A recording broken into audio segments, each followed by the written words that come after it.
Pregnancy test बुनियादी तौर पर HCG या ह्यूमन कोरियोनिक गोनाडोट्रोपिन हार्मोन की मौजूदगी को चेक करने के लिए किया जाता है, जो खास तौर पे एक औरत के जिस्म में प्रेगनेंसी के दौरान ही बनता है। प्रेगनेंसी टेस्ट दो तरह से होता है, यूरिन या पेशाब से और दूसरा खून या ब्लड से।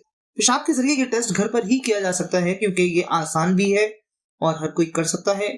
इसके अलावा ये ब्लड टेस्ट के मुकाबले में सस्ता, जबकि इसका रिजल्ट भी एक्यूरेट होता है। यूरिन टेस्ट करने के लिए सबसे पहले आपने प्रेगनेंसी स्ट्रिप नामी ये स्ट्रिप फार्मेसी से खरीदी है।